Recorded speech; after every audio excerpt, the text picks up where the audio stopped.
Nothing, and if nothing else, this game symbolizes what we've watched all year. Every game, totally unpredictable, and there is no one team that's jumping out. Green Bay gets beaten today. No, statistically, Denver has really throttled Seattle, but again, the scoreboard is the only number that really counts, and it's still 3-0. If we take a look at what happened in the first half, look, only 14 rushing yards for Seattle, 55 total yards. How anemic is that? And the penalties would be closer. There's only 2 on Seattle, but keep in mind, Sean Springs got away with a couple of whoppers that weren't called. One resulting in an interception. The other would have been a face mask. It would have moved Denver down a lot closer to scoring. The big factor here is Ray Rhodes has got this Denver defense just completely smothering anything Seattle's trying to do offensively. And Sean Alexander being the primary target, as Knorr kicks it off to Kevin Casper at the 6. Casper picked off at the 28-yard line by a wave of Bronco tacklers as we go down to Bonnie Bernstein. Well, Dick, Mike Holmgren pretty happy with his defense's pressure, putting it on Brian Griese. Offensively, he said 9 yards rushing for Sean Alexander, unacceptable. We have to get the running game going. He said, and as far as Matt Hasselbeck, we suspected that their pass rush was going to give us trouble. We can't put Matt in sack situations and 3rd and long situations. Other side of the ball, Mike Shanahan simply said, we can't get in sync. We need to have all 11 players on both sides of the ball on the same page. Well, if you can't run the ball, you're going to be in 3rd and long. The throw over the middle is complete to Mealy, the tight end, and the Seahawks Itula Mealy all the way out to the 48, and then a flag late comes in on the play where you would suspect someone may have had a hand on a mask. It's a big one. 15 against Denver. Personal foul, number 28, grabbing the back of the helmet and using it to tackle the runner. 15 yards, automatic first down. Kenoy Kennedy. Well, Kenoy Kennedy gets this personal foul. Let's take a look at it. The completion to Mealy, just a simple pattern right in the middle of the field. Kennedy's going to come in from the left side of the picture. You could see he kind of went over the top, but then he did. He hooked both of his hands in the back of a helmet, and you are not allowed to do that. It's kind of like a reverse face mask. You can't put your fingers and curl them around the back edge of that helmet and use it as a way to drag a guy to the ground. And specifically because of the treachery in neck injury or head injury with that kind of play. Although there was no apparent intent, he just got his hands in the wrong place, and Kennedy, of course, has been fined in the past and has a reputation coming into the game. Yeah, it happens so fast. I'm not quick to pile on Kenoy Kennedy and say that was some sort of a malicious play. And of course, Kennedy's already served a 1-game suspension this year. He remember that big hit on Chris Chambers in Miami, and he had to sit out a game. Amazingly, this Denver defense has been so healthy. That was the only game missed by a Denver starter coming into today. Alexander can't find a hole again on 2nd and 9 as that Denver rush defense mighty tough. Gold filling the hole. McLaughlin there to help out. You see that last week at Arizona, things were going pretty well. 5 possessions, 5 scores, doesn't get any better. And today they have nothing. And second half scoring, the only thing I can say, yuck. 7 in the third, the least in the league. 39 for the entire second half in 9 games. Only 3 touchdowns. Hasselbeck dumps it off incomplete. Alexander at the 30. He was open, perhaps tried to turn upfield a little too soon. You know, the odds are telling you right now that the Seahawks are going to get shut out in this game. If they haven't scored in the first half, they're in big trouble. If they have any kind of a second half explosion points wise, it's going to be a real out of character experience for the Seahawks. And this is going to be a long field goal attempt. If indeed that is the call, it'll be a 53-yard attempt by Lindell, whose longest ever is 54. Now he tried a 57-yarder and missed it. Good foot. It's long enough. It is good, and we're tied at 3. Ryan Lindell, his longest of the season. Previously it was 46. That one good from 53. Officially a 52-yard field goal by Ryan Lindell to tie it up at 3, and he has it teed up ready to go here. Well, not quite yet. They haven't brought the ball in from the sidelines, and Reuben Drones will be back to return for the Denver Broncos. How close was this attempt? Well, it had, as you see, direction wasn't the problem. It's splitting the uprights. And actually cleared the crossbar by a pretty good margin. That would have been good from a couple extra yards. And Mike Holmgren, as I mentioned before the kick, let Lindell attempt the 57-yarder earlier. And so needless to say, he thinks the kid has a huge leg. Reuben Drones moves up, and Scotty Montgomery is now the deep man, a wide receiver, played his college ball at Duke. We'll see if there's a little adrenaline here on this kick after that field goal. High spinner. Drones takes it away from Montgomery. He's out to the 25, the 30, breaking tackles. Boy, he knew he had somewhere to go. He ran through 3 or 4 men before Reggie Tung made the stop. Take a look at the leaders on offense for Denver. Brian Griese. Average first half, only 98 yards passing and that 1 interception. Which was not his fault. Clinton Portis almost a 6-yard per carry average. That's awfully good. And Ed McCaffrey just doing yeoman's work at wide receiver. That's a typical McCaffrey half. And here's Portis breaking into the clear. Can he go all the way? He's at the 40.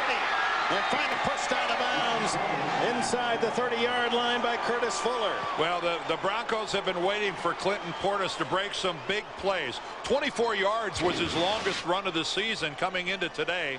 And they know that this guy's got big play material written all over him. But look at the blocking. Hamilton center, Herndon at left guard. What a gaping hole they created.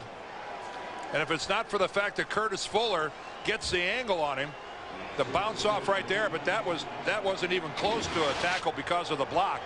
Longest run of the season for Denver, 34 yards. Right back inside to the 21-yard line where Orlando Huff makes the tackle, but a good gain on first down for Clinton Portis.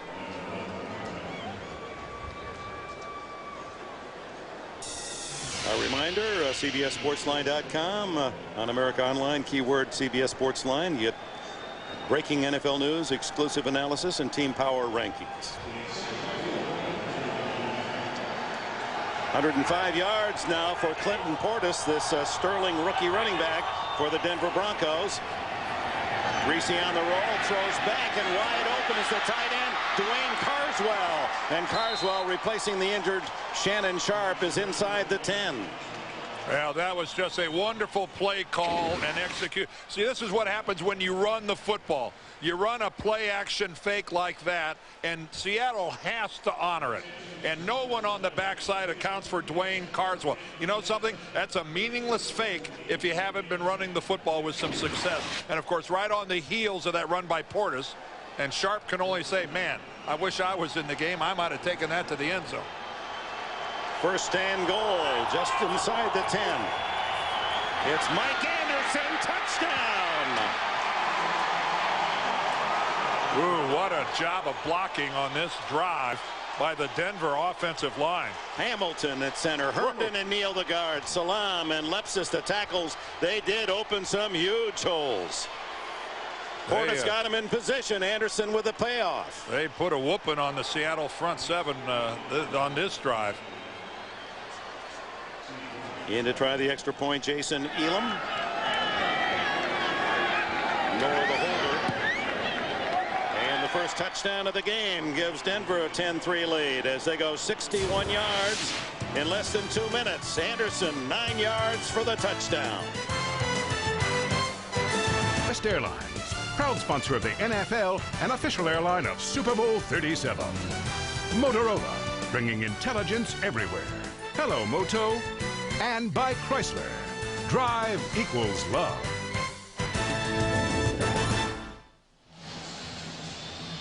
Water a little rough out on the Puget Sound. Seattle, Washington, the scene, Seahawks Stadium.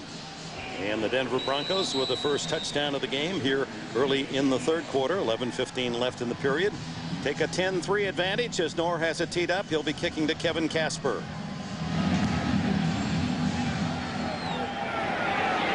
the 6. And hit as he reaches the 20. He fights his way across the 25. Let's go back to that touchdown and the blocking for the Broncos. Well, Dick mentioned everybody's name, but watch all the flow from the guys here going this way. And then Dan Neal right here at left guard is going to seal it. And what you're going to see is just a tremendous hole up the middle for Mike Anderson. Take a look at that. Neal pins his guy on the backside. Nobody in the middle of the Seattle defense can prevent Mike Anderson from just a routine jaunt into the end zone. That was Ben Hamilton, the center, on the other side, taking Orlando Huff out of the play. 17 yards rushing is all for Seattle. So Hasselbeck on first down throws, and it is incomplete through the hands of Corin Robinson, who was open. May have been a little too eager, hasn't had many chances today. He said, my fault.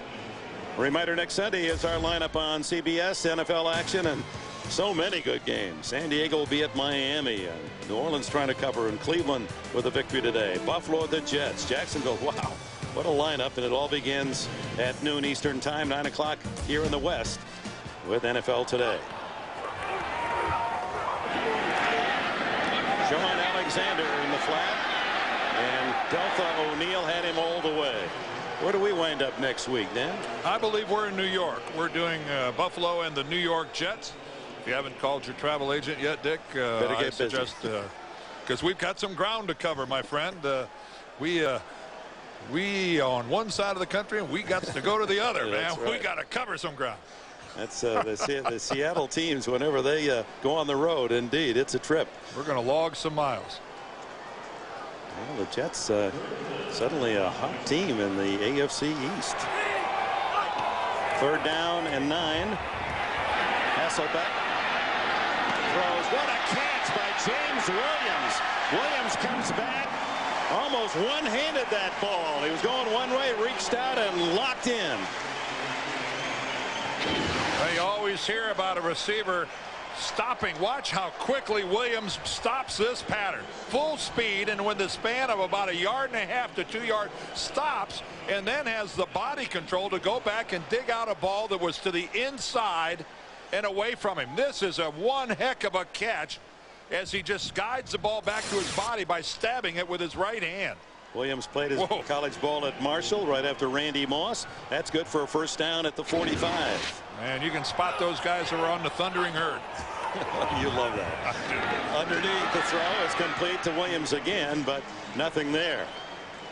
Sam Brandon, the rookie from University of Nevada, Las Vegas, replacing the injured Izell Reese at safety, makes another good play.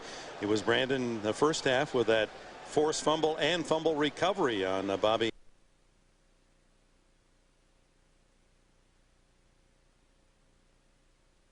This franchise for a long time, Dick. He doesn't always get many carries, so he's trying to make the most out of that one.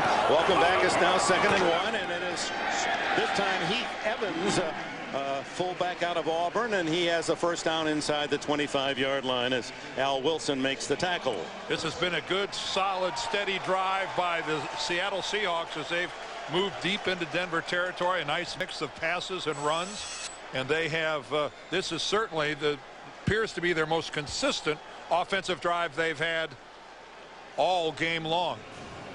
And we're pleased we're back on camera again. Our apologies for the technical difficulties as Hasselbeck winds up and throws toward the end zone. Oh, should have been intercepted by Deltha O'Neal. He had his hands all around that pass intended for James Williams. Hasselbeck lucky to get the ball back in the Seahawks' hands. Well, Deltha O'Neal had 9 interceptions a year ago, already 4 this year, and almost made it 5. He knows he doesn't get many chances like that. He just pounded the ground in frustration afterwards. Second chance then for Hasselbeck on 2nd and 10, gives to Alexander on the draw, and he is smothered at the 20-yard line. For him, that's a big gain, 5 yards. It's been that tough for him to find any room to run today. Chester McLaughlin, one of those to get to him early. What a delightful guy this Alexander is. You know, it was through the course of the year we meet a lot of the players, most of the stars. That smile you see of Sean Allen, that's how he was the full 20 minutes we talked to him. Yeah.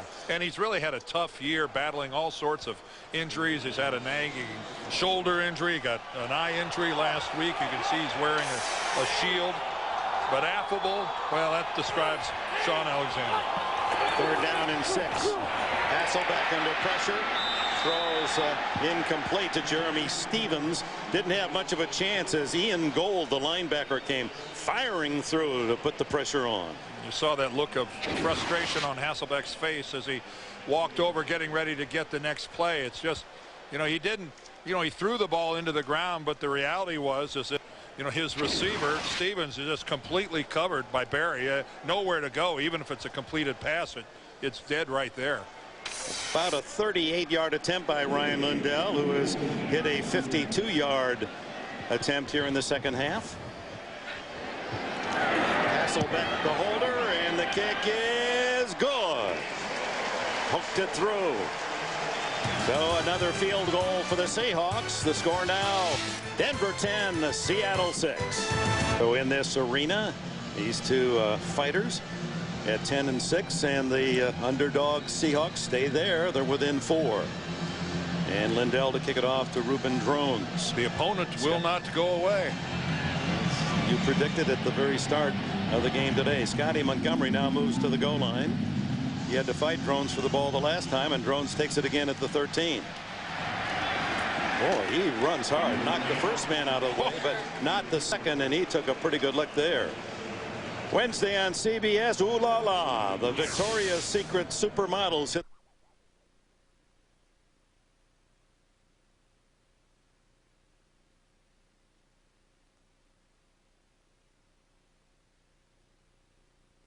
And here's your NFL.com poll question today. Which road environment is the toughest for NFL teams to visit? Make your pick. Cast your vote at NFL.com. Greasy wide open on first down is Drones, and he battles his way to the 44-yard line, carrying Curtis Fuller out of bounds. First down, Denver. Boy, this young guy can run hard. Drones is 5'11", 207. He plays much bigger. But what a perfect offense. If you're an offensive football player, how much better can it be than playing in this offense? You've had this collaboration of Gary Kubiak in his 8th year as a coordinator with Mike Shanahan, who, of course, still runs the offense. But it's just one of the slickest, most well-coordinated offenses in football. Year after year, the Shanahan teams in offense are ranked in the top 10, and most of the years in the top 5 in the league. That was Cochran putting Portis on the ground. Shanahan now in his 8th season. Of course, the 2 Super Bowl wins in '97 and '98. And there you see his total yards per game and the ranking. Without all of his wide receivers, including Ed McCaffrey in 2001, is only off season. And number 7 had something to do with some of those numbers. What was that guy's name that used to be? John. Oh, yeah. Or Mr. Elway, as I think you refer to him in the Mile High City. Rod Smith, the intended receiver. Greasy's pass. You know, and again, just talking about the system, and we touched on it earlier about, you know, Terrell Davis was the workhorse of that offense and the way he ran the football. But then, as we all know, he goes down with injuries, and you know, in comes Olandis Gary. Gary goes down the first game of the season a couple years ago, and in steps Mike Anderson. He goes for over 1,000 yards. After a while, you have to start realizing that the system is one that allows players to flourish. And it goes back to Bill Walsh and the 49ers in part underneath, and complete to Ashley Lalee. The rookie has a first down at the 39-yard line. You know, Dan, it's interesting in the small world of football when Mike Holmgren, who was the offensive coordinator for the Niners under Walsh, left to be the Green Bay head coach. The man that replaced him was Shanahan. So, and the circle goes round and round. The circle does indeed. 2 really terrific coaches, and you know, you'd like to have them as neighbors. They're really interesting men to be around. Yeah, they're just not very competitive. That's no, I wish they'd do a little more of that. A little more snarling. Greasy able to escape the rush and hit Portis on the sidelines to the 10. to the 5. Oh, what a tightrope job by Clinton Portis. I didn't think there was any way that he was going to stay in bounds without stepping out of bounds back around the 25-yard line or so.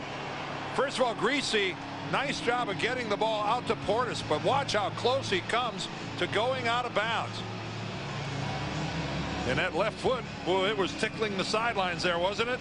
It was, and Willie Williams saves the touchdown, hustling along with Portis, who dodges around Tongue. It's 1st and goal at the 6. The throw into the corner, and Rod Smith, did he get in? No. The point at the 2-yard line. Well, that's the kind of a throw that gets run back 99 yards for a touchdown sometimes. Not many people will challenge Sean Springs on a throw like that. Boy, that is risky. And that was a good job of spotting by the officials. They saw Rod Smith's feet go out of bounds back there at the 2-yard line. But throwing an out pattern like that in that situation where, you know, the more you get into that end zone area, the corners are going to be up closer and closer. There's not a big cushion when no corner's going to go back and play in his own end zone. Empty backfield at the 2-yard line, and Greasy sneaks it in, but flags fly. 2 different spots on the field, dotted with the yellow. Interesting call. Before the ball was snapped, delay a game on the offense. That's a 5-yard penalty. It's still 2nd down. In emptying the backfield and getting everyone out in position, it took too much time. Not many things more frustrating than having a touchdown taken off the board because of a penalty, and especially a penalty that's a mental error instead of something physical. Those are the ones that'll give old Mike a few more gray ones up on top. So it's 2nd and goal at the 7. Greasy incomplete, another flag down. It was Ruben Drone seeing some advanced action in the third quarter. Salam. They're going to call Salam, the left tackle, for holding. And on top of all, Larry Nemmers hits Brian Greasy right in the throat. Holding, offense, number 74. 10-yard penalty. Repeat, 2nd down. Yeah, what did he do wrong? Well, as a left tackle, you're out there all by yourself, and here he is working against Antonio Cochran, and I think we're going to see a pretty good takedown. Yeah, the left arm all around him, and they both end up on the ground, and the linesman to this side. That's his responsibility to look at that left tackle, and he saw it from 30 yards away. 79 yards in penalties, Denver. 10 yards in penalties, Seattle. So now it's 2nd and goal from the 17. Portis in motion. Empty backfield. Greasy hit as he throws, incomplete. Good coverage from Orlando Huff. Carswell, the tight end, was Greasy's target. And that rookie from Texas A&M, Rocky Bernard, 99. He is explosive. And just as Brian Greasy wanted to step up, he got pressure in the pocket. Take a look at it right there. He takes a good whack from Rocky Bernard. How about those 2 hits by Bernard last week against Arizona? But that was just beautifully played by the middle linebacker, Orlando Huff. Went around, hit the football without interfering with Carswell. 3rd and goal. 17 yards away from the end zone. Now we got Seattle offside. Complete, and no signal. Yes, touchdown. Touchdown is the call. Greasy injured. Jeb Putsier, the rookie from Boise State. Well, first of all, it starts, there's a penalty on the field. I think Cochran was offside. Cochran was definitely across the line. The first question is, did somebody on Denver flinch first? Larry Nemmers is going to tell us. I didn't see anybody from Denver move. Personal foul against and offside against Seattle. So nothing against Denver. Greasy, though, it limps off the field. And now it's also going to be a question. I think Mike Holmgren might want to take a good look about whether or not this actually was a touchdown. Well, the touchdown definitely was signaled from across the field. There's no question about it. But they've spotted it at the 1-foot line. The ruling on the field is that the runner was short of the goal line. We'll give the defense their options. It would be 4th and less than a foot. How are you going to give the defense their options? The defense had 2 penalties called on them. Rod Smith reaching, but he's down. They say knees were down before he could get the ball to the edge of that line. All he has to do is tickle that line, and it's a touchdown if he's not down. See, there's his. Oh, I don't know.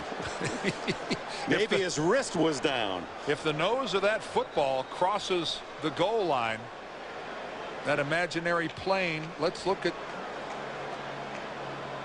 I think that's a touchdown. I do too. Unless they're going to say that his forward progress had stopped. You know, if he's not down, okay, there's Brian Greasy, as who you can see as that pass play is already over. Rookie Bernard down low on the tackle, and he's the one penalized. He's going to get called for hitting the quarterback low. The only thing they could rule instead of him being down is that his forward progress had stopped before he reached out with the ball. Was offside. That penalty is declined.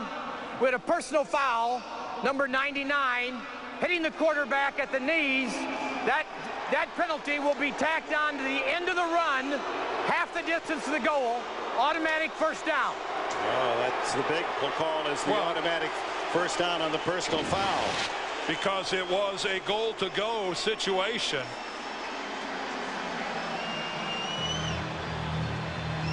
Again, trying to fight through Fuller, doing everything he could do to pull Rod Smith back. I thought Rod Smith got the nose of the football over the goal line. Well, it's moot now as the ball, half the distance is about 1/3 the length of the football. It's about 2 inches to go for the touchdown. 1st and goal as Steve Berline comes into quarterback. Maybe a sneak here. Berline tries to sneak it, but he's stopped. He lost a couple feet.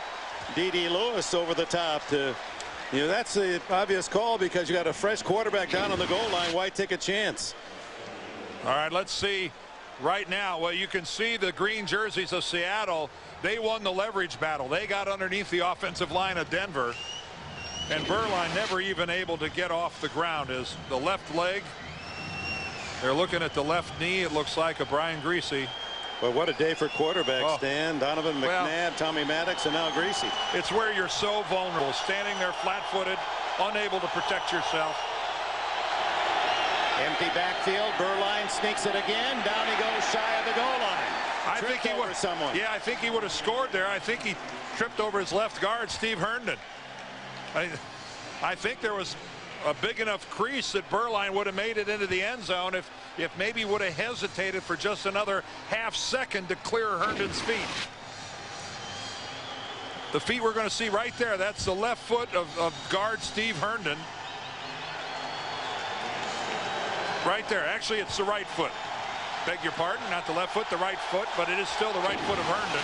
Toughest of all opportunities. Berline, who hasn't played all year, had no chance to warm up.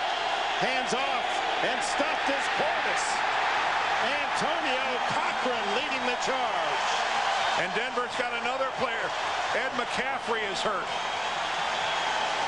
Ed McCaffrey holding on to his right arm. Boy, a disastrous series here for Denver.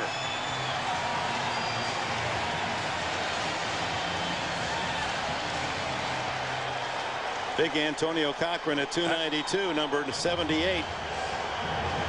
He just rejects McCaffrey and then makes the tackle. Wow. And that will be the end of the 3rd quarter with Denver still on the doorstep. 3 chances from the 1-foot line. No score. It's Denver 10, Seattle 6. We'll return to Seahawks Stadium after this word from your local station. Denver at the goal line, 1-yard line, 4th and goal. Berline, the quarterback. He fakes, throws to the end zone, touchdown, Patrick Hape. Hape, the 3rd tight end from Alabama. That is his 5th catch of the season, his 2nd score. Well, that tells you where Patrick Hape is used most. out of 5 catches, he gets a pair of touchdowns. None of them, though, none of those catches better than that one, as he has to really stretch out. That is a magnificent catch by Patrick Hape. As Steve Berline, that's his first throw of the entire season, goes for a 1-yard touchdown. Again, that was, I'm not sure Patrick Hape has made a better catch than that ever in his career. And the extra point is good from Jason Elam. 72 yards and 12 plays. Berline's first touchdown pass as a Bronco. Sponsored by Dr. Pepper and your local Dr. Pepper bottler. Be you, nothing's better. Dr. Pepper. And by Circuit City. We know how you feel, that's why we're here. Circuit City, we're with you. We started, Dan did, with a boxing analogy. Denver Broncos at 6-3 were the contender, and the upset-minded opponent, the Seattle Seahawks, and we saw nothing that changed the hopes of those who cheer for Seattle in the first half. But now Denver landing some heavier blows. Yes. And Patrick Hape saying, take that, Shannon Sharp. You're not the only tight end on this football team that can make catches like that. That was a beauty. 17-6. Kevin Casper awaits.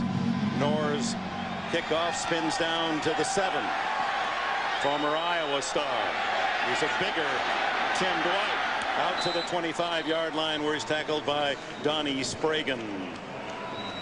Bob Greasy's son Brian out for the rest of the game. Knee injury is our early report. Stadium, Brian Greasy being helped up onto the table. That left knee now on ice. Seattle at the 26-yard line, now down 17-6, and Hasselbeck to throw. Screens it to Alexander. No blockers out there, and only able to pick up 3. Let's get an injury report from Bonnie.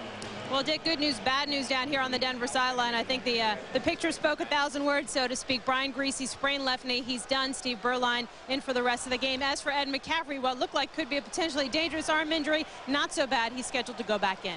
All right, thank you. Good news there, as the way he was holding that forearm makes you think that it might have been a stinger, where the nerve gets pinched and sets your arm on fire for a minute or so.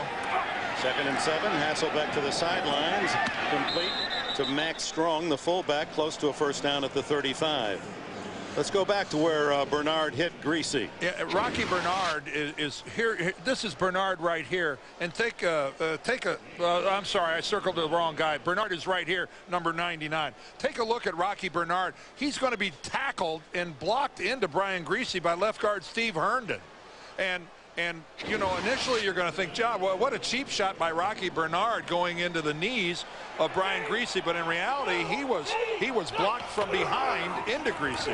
Hand off to Strong, the fullback. A flag down, and Strong picked up what would be a first down. Mobley and Kennedy collaborate on the tackle. It's offside against the Broncos, so the first down will hold regardless of play or penalty.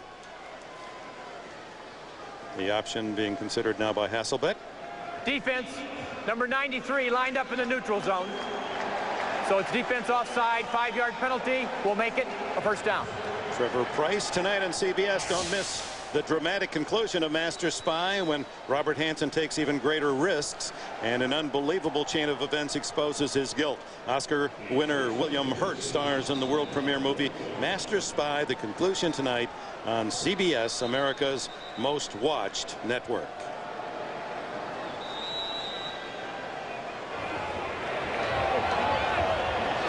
Sean Alexander, the lone back, 3 wide receivers. On first down at the 40-yard line. The give is to Robinson, the wide receiver, and he's a wonderful runner, as you can see, and he fights for about 10 to the 50-yard line. As we go on to New York, here's an update from Jim Nantz on Tommy Maddox. Good news to report, Dick. The NFL saying that Tommy Maddox has regained feeling in all extremities. He's alert, awake. His family is with him at Baptist Hospital in Nashville, and he will be kept at least overnight for observation. But a good update on Maddox's condition from the league. Let's go back to Dick and Dan. Well, Jim, we often say thank you for that report. Thank you for that report. Isn't that the truth? Meanwhile, we've got a Denver player. That's John Mobley, their talented outside linebacker, as he's down on one knee at the 50-yard line. Mobley to be assisted to the sidelines. Monday on CBS, all new night of America's Best Television, starting with King of Queens, Yes Dear, Everybody Loves Raymond, Still Standing, CSI Miami, plus The Late Show with David Letterman after your local news. That's Monday here on CBS, America's most watched network. Well, the injuries, unfortunately, the story of this NFL Sunday. Well, if Seattle comes back here and scores with Brian Griese out of the ball game, we've got a little, the excitement factor is going to go way up if Seattle's able to generate some points here, Dick. And Max Strong burrows for 6 yards and a first down inside the Denver 45. Well, here's where Mike Holmgren is going to be attempting to come up with a winner. This is an example of his ready list that he goes into a game. You see last 3 plays of a game, red zone, 4-minute, 3-minute, 2-minute. He's got home runs on there. He's got every conceivable play that he could come up with in every conceivable situation. Faked Alexander, the long throw for Robinson, incomplete. A beautiful throw, and Robinson seemed to have a half step on Tyrone Poole. Well, this is mano-y-mano right here with Robinson and Poole. And Poole, look at him extend. It does not get any better than that for a play by a cornerback. That is, you ought to just cut that up and show everybody, every aspiring defensive back out here. That's how you play it by a corner. Poole played at Fort Valley State in Georgia, was a 200-meter champion, and he had Robinson slightly behind him. Boy, right between the two hands of the receiver. Perfect. 2nd and 10. Hasselbeck eludes the sack, and a nice throw. Complete underneath to Bobby Ingram, and a first down at the 23. What an effort by young Matt Hasselbeck. Well, what's Ingram doing catching a ball, getting a first down? That was 2nd down. He saves his best work for 3rd down, and you're right. Matt Hasselbeck staying alive in the pocket, avoiding the Denver blitz by Poole. Poole almost makes 2 big plays in a row, but he's not able to come up with Matt Hasselbeck. And from that end zone camera, you see the concentration of Ingram. Oh, yeah. Ball thrown around the umpire. It's not exactly a perfect spiral, but it is a nearly perfect play because it's 22 yards and a first down. Hasselbeck again ducks pressure underneath Alexander. Breaks a tackle. He's down to the 12. And that's going to be another first down, at least based on where they're marking it at the moment. Reggie Hayward made the stop. Lionel Dalton in the backfield, that time harassing the quarterback. Boy, we're seeing some real elusiveness back in the pocket by Matt Hasselbeck. That's right. Don't take off with it yourself. Dump it to the best runner on the football team. And Sean Alexander does indeed move the chains. Hasselbeck, who studied under Brett Favre at Green Bay, and then Trent Dilfer, 2 Super Bowl champion quarterbacks. Again, Hasselbeck reacting to the different fronts being shown by Denver. Denver wins. 5 yards. They force a timeout being spent by the Seahawks. Game within the game. Denver gives Matt Hasselbeck this front. He changes. You see Al Wilson in the middle. He changes the Denver defense and responds to Matt Hasselbeck changing. Hasselbeck goes, I just called the wrong play for that defense, and has to take a timeout. It goes on all the time. 1st and 10 at the 12. Hasselbeck throws, but immediately eaten up is Heath Evans on the screen as Lionel Dalton was right there with him all the way. Didn't fool Dalton a bit.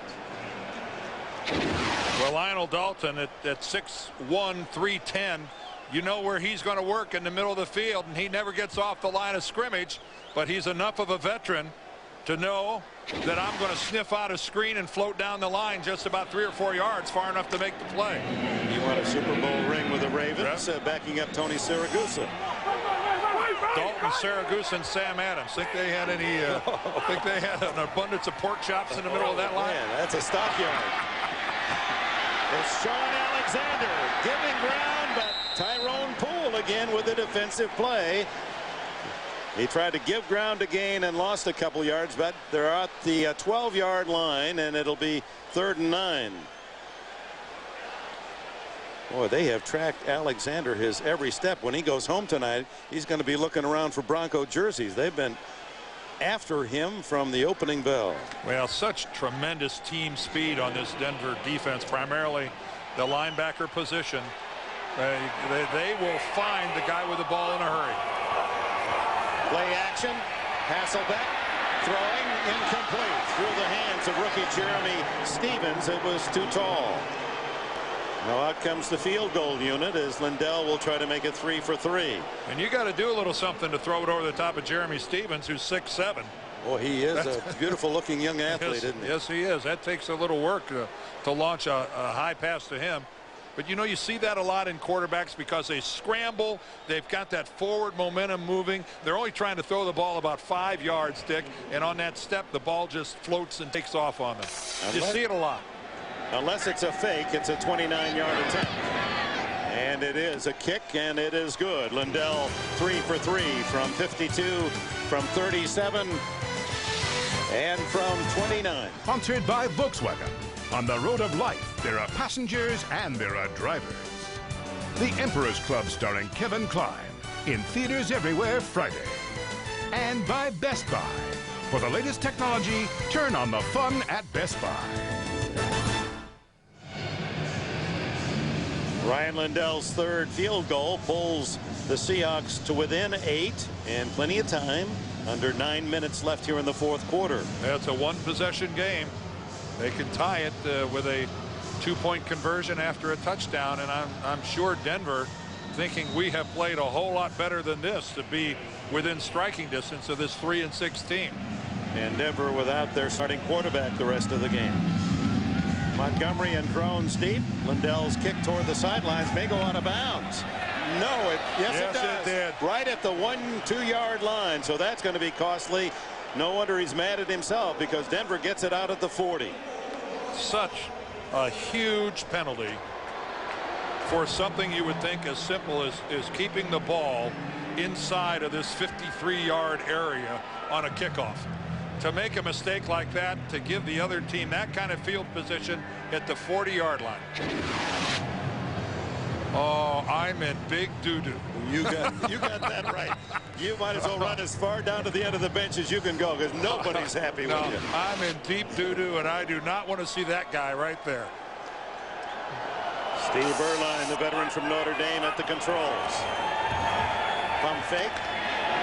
And the throw to Rod Smith, and goes down as Smith was knocked out of bounds on the far side of the field by Sean Springs. They saw that one. Well, if it's inside 5 yards, Sean Springs is allowed to hit him like that, but that was well beyond it, so Sean Springs. Defensive pass interference, number 24. Spot foul, automatic, first down. Sean Springs got called 1 out of 3 today. Well beyond the 5 yards as Rod Smith, and that's a case of Sean Springs. I'm telling you right now, that's intentional. He bites on the initial out move, and he's not going to let Rod Smith get a touchdown on him, and he's going to take the penalty instead. That's a pretty smart play for a guy realizing that he was in bad shape. Yeah, he gave up 15 yards on the penalty, but he didn't give up a touchdown. Underneath, it's Portis sprinting to the sidelines, and finally Springs gets him down at the 31-yard line. Half of it was a skid by Portis trying to change directions. Well, I think it was also an effort by Portis realizing they got a lead, and he wants to stay in bounds. Now, even though he would have gone out of bounds, there would have been, you know, they would have taken the time to spot the ball and then started the clock. But that's smart move by Clinton Portis. You know, that saved about 10 or 12 seconds for his team by staying in bounds. Portis, and for a rookie, that's a pretty good play. Look at his numbers, 121 yards today. It bodes well based on recent history. 19 straight wins for Denver when they have a running back rush for over 100. Fake to Portis, give to Rod Smith. Skips out of one tackle and finally taken down at the 22-yard line by Sean Springs. What was that? Rod Smith stuck that football up there like, well, it's my football and you can't have it. This is the opposite of tucking the football up against your body. Anton Palapoy had a chance. Well, look where Rod Smith sticks that football. No, this is not how you do it. It's how you get away from somebody. But that a lot of times we've seen that ball just go oops. all of a sudden come loose.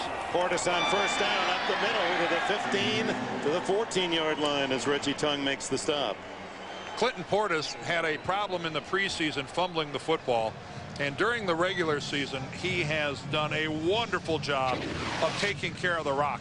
And this is a good look at how Mike Shanahan has drilled it home. Watch how he protects the football. Look how closely he's holding it into his midsection. The ball doesn't get away from him. He had it with two hands before he had one stripped away by the tackler. Clinton Portis heads for the sideline, but that was this kid has really learned how to take care of the football. He realized, Dick, he wasn't going to play if he didn't. No, he got the warning in the preseason from Coach Shanahan, didn't he? Yes, he did. Mike Anderson replaces him, and Anderson up the middle. Did he fumble? He did, and the scramble. No official signal yet. Orlando Huff came in and won. Yep, Denver kept it. Dislodged the football, but Denver maintains possession. Larry Nemmers in a very undramatic, just sticking his arm up in the air and putting up two fingers, symbolizing second down. You used to signal, you know, the team has the ball, point the direction that they're going. Well, it is a free ball, and it looked like it came right back to Anderson. Yeah, he was fortunate there. A fortuitous pass. Indeed it was. 195 yards rushing for the men in the white uniforms today, and only 44 for Seattle against the toughest defense against the run in the league. So timeout here with 6:10 remaining in the fourth quarter. And made the Pro Bowl just 3 years ago. Signed by the Raiders way back in 1987 as their fourth-round pick. He's been with the Raiders, Dallas, Arizona, Jacksonville, Carolina for 5 years, and then to Denver now his second season. Didn't play last year with an injury.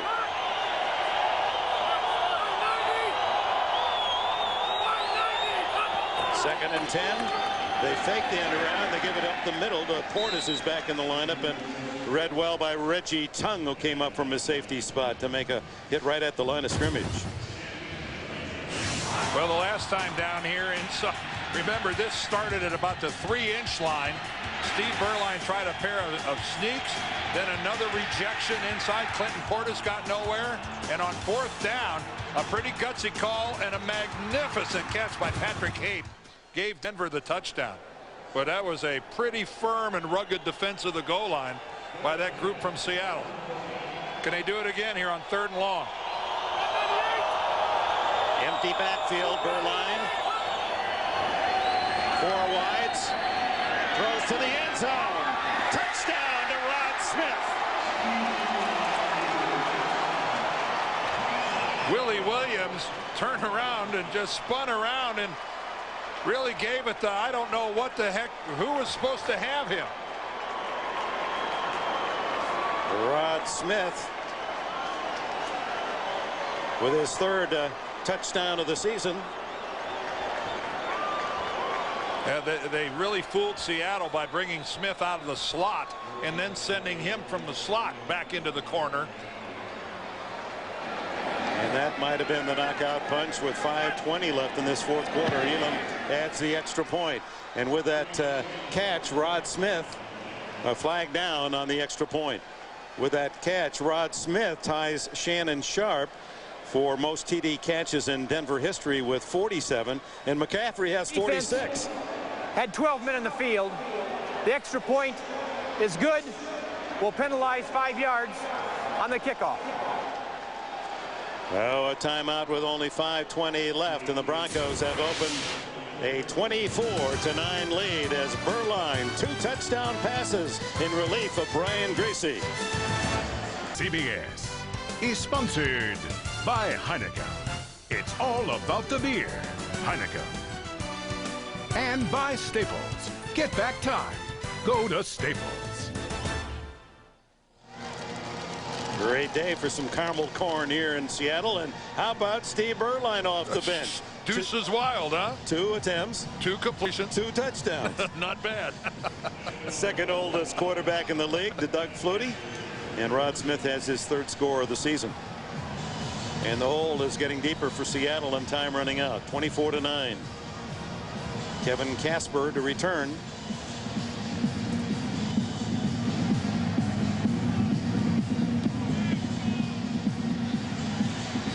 And with that penalty, kick comes down on the goal line, and Casper tackled at the 21-yard line. 14 yards on the Berline to Smith touchdown. Here it is. Take a look at that play clock down in the corner. Whoa, that snap about a half a second before it rolled over to 0. But the timing, and there's Rod Smith right there in the slot. And watch how he's the one that breaks to the corner. And Willie Williams is thinking that he's got deep outside help. And Fuller was, according to Williams and his posturing afterwards, late getting over there to give him help in that back corner of the end zone. But what a good throw by Steve Berline. Well, Mike Shanahan and all the coaches, Mike Holmgren, that's why he wanted Jeff George here. You've got to have a backup with experience on the bench. You do. And down goes Hasselbeck. Chester McLaughlin and Trevor Price in on that sack, the 5th of the game by the Denver defense. Well, it's been relentless pressure all day long by this Denver defensive line. Ray Rhodes came up with a wonderful game plan. They have completely and all game long disrupted Matt Hasselbeck, who has not enjoyed anything close to good pass protection. And again, as I mentioned earlier, by an offensive line that had only given up 16 sacks in the 9 previous games this year, Dick, which is outstanding pass protection. And there is Ray Rhodes right there in the middle. Hasselbeck underneath to Mealy, the tight end, to the 21-yard line. Now Wilson made the tackle. And the Broncos defensively, after their disappointing performance on Monday night, they came here ready to go. Wilson leads this team in tackles, as for today. Tyrone Poole with just a textbook play by a cornerback in that coverage and that pass defense. But the front four has just terrorized Seattle and Hasselbeck. Hasselbeck almost intercepted by John Mobley, who leaped up in front of the intended target, Bobby Ingram. And Trevor Price again was putting the heat on Hasselbeck. These guys are all over the field. This trio is so active. Here's Trevor Price again. We talked about the fact that, look at that effort on his part, trying to get into the quarterback from a guy who wasn't even supposed to play with a partially torn MCL. So Deltha O'Neal in to return. Jeff Fiegel's punt. O'Neal back at the Denver 30. Let him go. High wobbler. O'Neal. Oh, he doesn't fair catch. Gets out of Williams. Hit all the way back to the 18-yard line. Now he picks up blockers and is tackled at the 32. Boy, Williams had zeroed in. You could hear that pop all over the stadium, and O'Neal stayed on his feet. Well, let's listen to this. Oh, that is right in the face mask. Deltha O'Neal takes that hit right in the face mask. Again, let's listen closely and get a little real-time audio going. Willie Williams put his helmet right on Deltha O'Neal's face mask. How is that? You think Deltha O'Neal might be a little tough? You know what, folks? You can't teach a guy how to take a hit like that and keep on going. You either can or you can't. And the guys who can are playing in the National Football League, and the guys who can't are up here talking about it. But you're in the Hall of Fame. I couldn't make it in college. You know what? You look at something like that and you're going, you know, these guys are a little different. They're just not like the rest of us. Well, Price, we talked to him yesterday. Say, how's your knee? He said, oh, about 80%. It's kind of loose. I've been doing everything wrong in practice. Like what? Well, I'm running around taking funny cuts because I want to make sure that I can play. Said, well, so far I've been able to keep it in one spot. And he's played a terrific game again. From the 17-yard line after the penalty. Hey, throw him. And the give underneath to the 20-yard line to Clinton Portis. And that gives us a chance to remind you that right after the game in the East and Midwest and mountain area, 60 Minutes, Becker, Everybody Loves Raymond, and then the CBS conclusion of that Sunday movie, Master Spy, the Robert Hansen story. And those of you here in the West will see that action starting at 7 o'clock regular time. And of course, Monday night, it's David, and let's see who he's got up. King of Queens star Kevin James will be on this week. Music from Matchbox 20, and Dave brings in an entire small town to be part of the Late Show Monday on CBS, America's most watched network. Seattle has called timeout, their second. And that allows us to remind you that next Sunday there's the lineup. Dan and I will be in New York to see the Bills and the Jets in now a key AFC Eastern battle. Would you call that a full slate? Of course, it all starts with this gang of ours, the NFL today. And I know we've got eight games scheduled for next Sunday. It's going to be busy. I knew Dion was swivel hip, but swivel necked. I never really looked at him that way. Portis in the backfield escapes 2 tacklers, and now he cuts upfield at the 20 into the 25. That's making something out of nothing. Buddy? All right, well, Dick, one unit that Steve Berline's going to be relying on, since he hasn't had a whole lot of playing time, the offensive line. And, you know, in a day and age where 300-pound guys are pretty much the norm in the trenches, the Broncos average 285 or so. And this is Mike Shanahan's thinking. He says, you have these big, huge guys. When it comes around to the third, fourth quarter, are they going to have the stamina to hold up? I'd rather have them smaller and quicker. And for the Broncos, they've got the reputation of one of the better lines in the league. It's worked out. That's a good point. You know, here's a team that averages well under 300 pounds on the offensive line when most teams are getting heavier and heavier. How about the new lead blocker for Denver, by the way? How about, check it out, Steve Berline, number 11. He gives Clinton Portis the corner to get back and pick up that positive. Yeah, that's right. Berline looks back and said, that's right. That was me. That was the quarterback. Earlier, they are different, aren't they? Here's Berline playing for an injured quarterback who knows how serious Greasy's knee injury is, and he's throwing his body around carelessly. Dick, when you're a player, you're a player. Yep. And it doesn't matter if you're a quarterback, a wide receiver, or when it's your turn to make some kind of a play, you do it. And if that's quarterback making a block, if it's a quarterback going out for a pass, it's just it has to be fun for a guy like Berline, who stands stationary and gets the you-know-what knocked out of him, to actually go out and hit somebody. It's got to feel great. Oh, they'll replay that, and they might get even a hand from his colleagues on the morrow. Berline throws it deep, and it is incomplete, intended for Ashley Lalee. Sorry, flags Reggie. go down. Reggie Tung was covering. Reggie Tung was interfering, too. It might be confusing to someone to hear you say Tung is interfering. But I know the man was. I know mine gets in the way a lot. Defensive pass interference, number 25. Spot foul, automatic first down. You know, not all of us are as eloquent and as beautifully tongued as you, Dick. Yes, Reggie, I know. Reggie guilty of not playing the football. And as a matter of fact, Reggie not sure where the football is and just knocks Ashley Lalee down. Yeah. How about Lalee, by the way? Mike Shanahan talking about piling on praise. Wow. Saying he runs routes better than any rookie receiver I have ever been around. Now, Mike Shanahan's been around a few. Clinton Portis breaks a tackle, goes a yard, and he also on Lalee's behalf said that June Jones, who coached him at Hawaii, said it's the best hands he'd ever seen on a receiver, and compared Lalee to Andre Rison. That good. Well, let's see. Shanahan says he's the best route runner of any rookie receiver he's ever had or seen. June Jones says he has the best hand. It seems to me that this Lalee kid might end up being a decent player. If he's got those two things going for him, if he's not a Pro Bowl wide receiver, then there's something wrong. And he's almost as fast as Clinton Portis, yeah. 4'3". Seems to be the whole deal, huh? Only 6'3" and 200.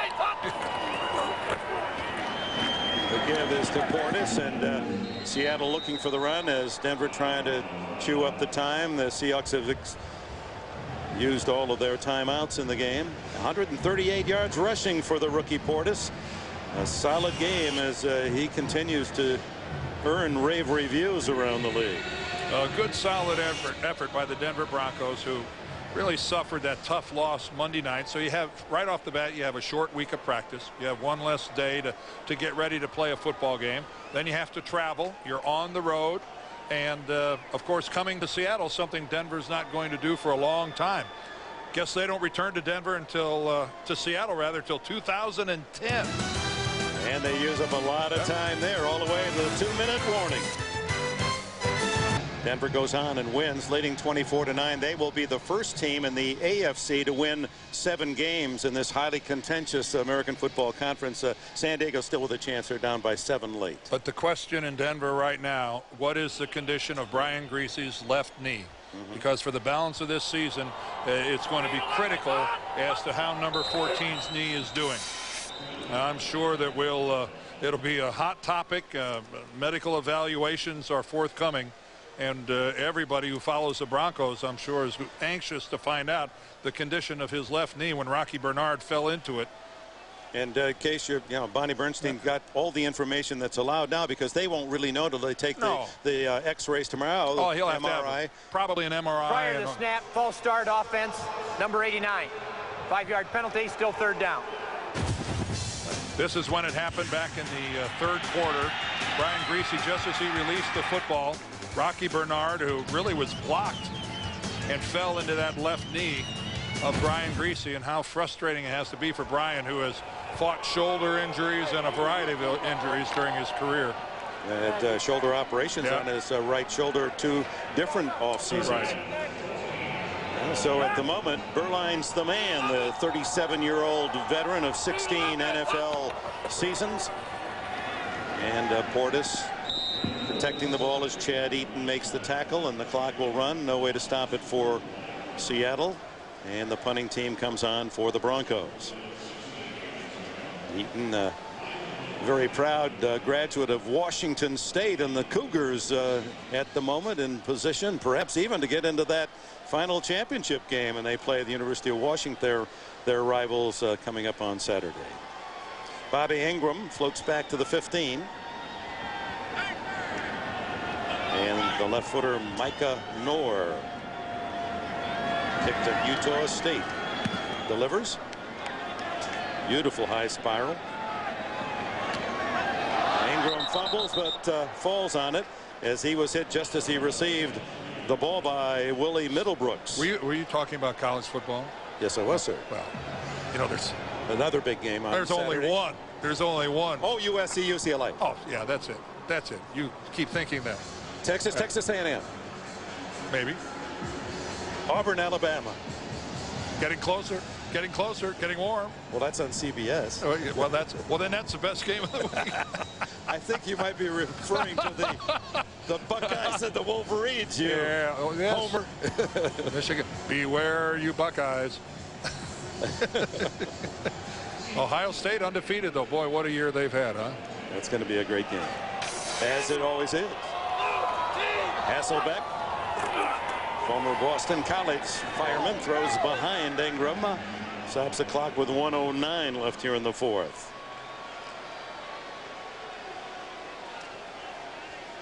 Well, let's go ahead and take a peek at things here. We've given Denver the win, so they move to 7-3. San Diego is losing, and if that ends up being the case, they'll drop to 6-4, so that some of that separation that Denver was desperately looking for in that game with the Raiders on Monday night, they're at least back on the right track with this win.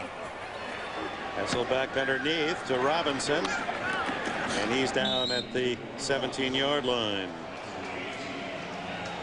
Yeah, and coming up in this AFC West with everyone still in it, they play each other. That'll be someday. Just before the Christmas holiday, Denver's at Oakland and San Diego at Kansas City. The Chiefs won by a point today. Yeah, I bet when Denver goes out to Oakland, the folks in the black hole have a lot of nice Christmas cheer and good wishes for the Denver folks, huh? Yeah, those black ornaments that they give them are really something to treasure. Yeah. Well, the sparse crowd left here at Seahawks Stadium, kind of giving the Seahawks the raspberries. They played pretty hard. And keep in mind, folks, this is a team decimated by injuries. It's intercepted and a free ride for a touchdown, Delpha O'Neal. He has a habit of that sort of thing. His 4th interception of the year, and his career touchdowns. He has 2 kick return touchdowns. That may be his first with an interception. 22 yards officially. Not a happy finish for the head man here in Seattle. This team has gone 1-4 at home, and so you can understand some of the folks are grumbling. Well, the frustrating part for Matt Hasselbeck is that when you've got a big lead, the easiest thing in the world for a cornerback to do is sit all over a receiver and jump a route. And that's exactly what Deltha O'Neal did. Yeah, if this is a tie ball game, and if this is a critical situation, you really got to wonder if Deltha O'Neal is going to play the coverage like that. Deltha did have one for a touchdown against San Diego earlier this year, so his 2nd this season. This was right to him. But this is a case, and you can see that Hasselbeck was looking off the safety, but unfortunately Deltha O'Neal just playing the pattern all the way. Mike Holmgren, of course, just knowing that Matt Hasselbeck should never have released the football, because when he released the football, Deltha O'Neal was already well to the inside of the receiver. Just a poor decision by Hasselbeck, and Deltha O'Neal playing the game, playing the situation, playing it the way you ought to play when you got a big lead. It's like no different than a defensive end, Dick, just teeing off and not playing the run anymore. That's right. It's a little frosting, and it brings out the smiles from everybody. Boy, that really makes the trip back to Denver a short one, doesn't it? 31-9 the score. Yeah, you not only won the game, but you got a tailwind to boot. Pretty good deal going back. So O'Neal, who has been a ball hawk, had 9 interceptions last year to lead the team. He's been tough on kick returns, and now this year 4 interceptions, 2 for scores. And he had that reputation at California when he was a #1 draft pick a few years ago. He scored 12 touchdowns as a defensive player.